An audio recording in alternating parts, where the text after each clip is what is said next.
Pull it up. Comrade Keisha Lewis, chairing this meeting. Comrade Fix Jackson, portfolio spokesperson for Portmore. Senator Donna Scott Matley. Denise Daly MP. Worship the Mayor, Leon Thomas. Worship the Mayor, Andrew Swaby. Comrade Alfred Dawes, next MP for Southeast St. Catherine. All of the councillors on the platform, candidates on the platform, enough respect. President of the Women's Movement, Patricia Duncan Sutherland. Senator Floyd Morris, spokesperson for Housing and Sustainable Living. And the man of the moment, your next MP for East Central St. Catherine, Comrade Raymond Price. Big up yourself. Comrades, in Raymond Price, you have a candidate who is a very brilliant and articulate man. He's a man who is committed to the upliftment of Jamaica and to the upliftment of the people of East Central St. Catherine. He's a man who is working hard to secure your confidence and trust so that you will feel that he's well deserving of becoming your member of parliament. When he ran in 2020, after Andrew Holness called the election in the middle of the COVID pandemic, and many of our voters were reluctant to come up and line up and go into any polling station to vote, he wasn't first past the post then. But he did not run and leave. He stayed in East Central and he continued to work. And he continued to prove to you that he is worthy of your support.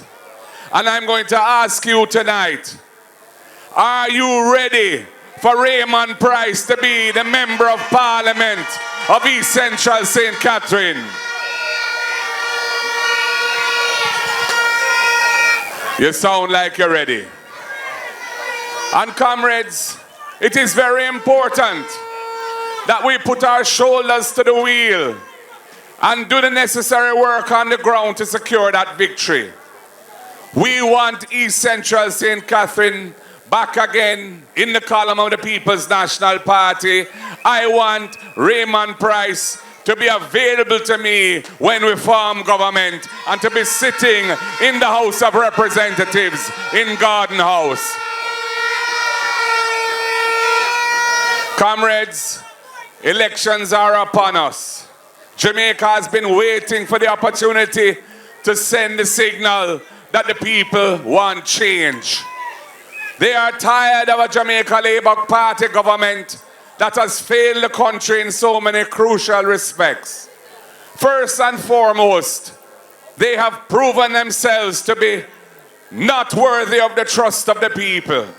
From top to bottom, we have an administration with a track record of corruption, nepotism, and cronyism.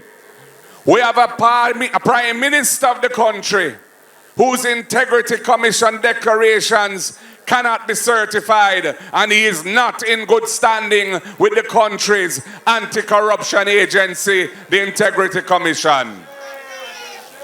That alone is a disqualifying factor, preventing him from being eligible to ask for a third term.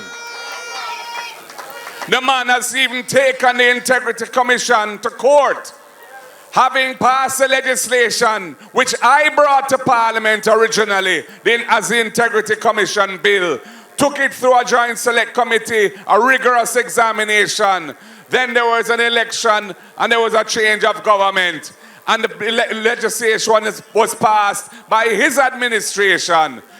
It is under his watch that the commissioners were appointed and all of the senior directors. He gave them glowing recommendations in their annual reports. But when it was found out that he was under investigation for the corruption offense of illicit enrichment, and when after a long investigation, they were not given all the information that they needed to finalize their report, and recommended that the matter be referred to an anti-crime agency, the Financial Investigations Division, and to the tax agency of the country, Tax Administration Jamaica. He has taken the Integrity Commission to court, seeking to obliterate the corruption offense of illicit enrichment and to undermine the legislation itself, which creates the Integrity Commission. And as my friend Senator Damian Crawford would say, what can go so? Comrades, they have also failed in the health system. And Alfred Dawes has told you tonight what the woe is faced by those who have to interface with the public health system. The long waiting times without a bed, the uncomfortable conditions, the cost of all the diagnostic tests which are being outsourced to the private sector because the basic equipment is not being properly maintained in the public health system. Basic things, elevators, air conditioning units, CAT scan machines, etc., etc., are neither not working or are not available to the people. And when we form government, we will fix those things. It won't happen overnight. But we recognize that the role of the public health system is to inspire confidence in the people and in those who visit our shores, that if they get sick, they can go to a public health facility and receive a good standard of care within a reasonable period of time. And we are committed to ensuring that that is so. They have failed the country in the area of education. We have a situation where our primary school children who are leaving and going into secondary school, over 3 out of 10, over 30% of them cannot read and write, cannot do basic arithmetic, cannot understand basic passages written in plain English. That is a recipe for disaster for the country. That is going to impede and prejudice the development of our nation.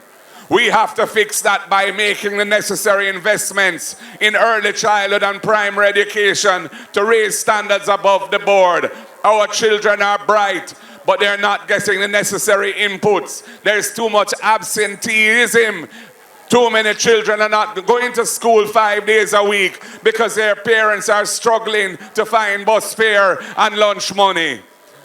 We are committed to ensuring that all needy children get at least one hot meal per day when they attend school. And when the economy improves, we are going to extend that to include breakfast as well. We are also committed to providing a transportation subsidy to children in rural Jamaica who have to find large sums of money each week just to get to school and come back. And many of their parents don't have it. And we are going to provide, under the RIDE program, a subsidy to help them to get to school and back, starting with 20,000 children and building from there, because we believe that education is the antidote to intergenerational poverty, and it is a role of the state to ensure that Jamaicans can move forward to a better future. They have failed in the area of national security. For 9 years, we had a situation where the murder rate had gone up way beyond where we left it when we left office in 2016. They decided to deploy states of emergency like a routine policing tool. They've called too numerous to even mention here or to record states of emergency in the period that they've been in office. And even while they were deploying that tactic, which we feel is an unconstitutional abuse of the facility of a state of emergency, which is there to prevent the subversion of the state, not as a way of routine policing, scraping up thousands of youngsters, putting them into detention with no right of access to the court. Many of them being criminalized by their experience in there, losing their jobs if they had them. And we have said no. That is net fishing. That is discriminatory. That is ineffective. You're not preparing any cases for prosecution. You're not holding anybody ultimately accountable for wrongdoing. We have said you need to focus on the wrongdoers. And you need to put the tools in the hands of the police force and deploy a strategy focusing on that to reduce crime in this country.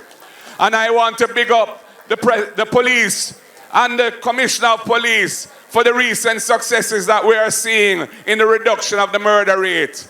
We support the police and law enforcement in making Jamaica a safer place. And we acknowledge the excellent work that is being done in that regard. And it is because we believe in the importance of a strong police force and believe in the importance of good relationships between the police and the population that they serve. That is why we say body-worn cameras must become the norm when police are going on special operations. There must be accountability for what happens.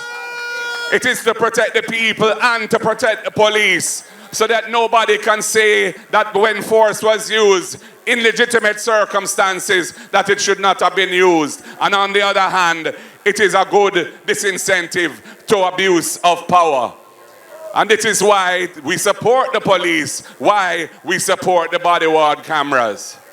We also believe in the unexplained wealth orders that this government had committed to in the agreement which set up CMOC, the Crime Monitoring and Oversight Committee, and which they have reneged on. And it is an important tool in the anti-corruption arsenal. And we will introduce it when we form government, so that those who engage in hanky-panky can be held accountable for their wrongdoing, especially those who have multiple bank accounts and other things that indicate that all is well in the state of Jamaica.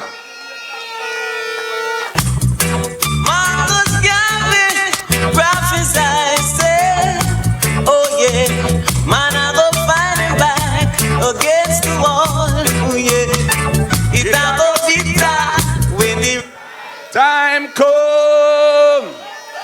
Some are go charged for corruption. Oh yes. When the right time come, and it soon come because time come. So yes, my people, we're going to have a lot of work to do. And this government has failed in its core promise of delivering economic growth to increase the wealth of the nation.